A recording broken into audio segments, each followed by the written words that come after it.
साथीहरू के छ त यार, यो जनताले होइन अब राजा आएर देश बन्छ भन्ने कुरामा कोही मन्जुर हुनुहुन्छ। तर साथीहरू मलाई यस्तो लाग्छ कि होइन, मलाई यस्तो लाग्छ कि चाहिँ नि अब हुन्छ नि, राजा आए पनि त्यही हो होइन, यो प्रधानमन्त्री यिनीहरू भए पनि त्यही हो क्या साथीहरू होइन। अब आफूले त्यो गर्ने हो क्या, आफू राम्रो काम गर्ने हो। अब जनताले राम्रो काम गर्दै गएपछि अगाडि बढेपछि त देश बन्छ नि साथीहरू।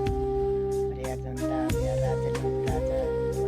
राजालाई चाहिन्छ होइन, राजा नै चाहिन्छ देशमा भनेर चाहिँ यसरी आन्दोलन गरिराख्नु भएको छ नि त। त्यो आन्दोलनले कति क्षति पुगेको छ साथीहरू, त्यो क्षति पनि हेरौँ कि, त्यो अर्काको क्षति गरेर चाहिँ होइन, हुन्छ नि अर्को क्षति यो नोक्सानी गरेर आफूलाई फाइदा हुने होइन कि, आफू नै पछि घाटा पर्ने। साथीहरू देख्नुभयो कि नै आन्दोलनको क्रममा चाहिँ एकजना नेपाली युवा चिन्नुहुन्छ होला नि, नेपाली युवालाई बन्दुकको होइन, बन्दुक खोसेको भरमा होइन, प्रहरीको बन्दुक चाहिँ खोसेको भरमा चाहिँ उहाँले सजाय पाउने भनेर लेखिएको छ क्या। अरे यार जोसमा होइन, आन्दोलनको तालमा जोसमा के गरिन्छ होइन, के गरिँदैन भन्ने कुरा त अब हुन्छ होइन। जोसमा मान्छे जोस हुन्छ होइन, मान्छेमा जोस जागरका साथ अब हामीहरू जस्तो यस्तो युवाहरू त जोस जागरिलो भनेको होइन। अब यही जोस जागरको साथमा चाहिँ आफूले के गरिन्छ होइन थाहा हुन्न कि, पछि बल्ल दिमागमा अब आफूले गल्ती गरिसकेपछि केही सजाय पाउनको लागि बल्ल दिमागमा बसेको हो कि साथीहरू।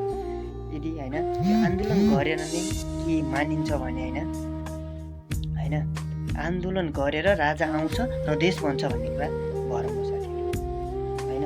कुलमान केसीलाई यसरी भगाएर त्यो के गरेर कमेन्ट गर्नुहोस् है साथी, यसरी चाहिँ अर्को भरम चाहिँ नपर्छ।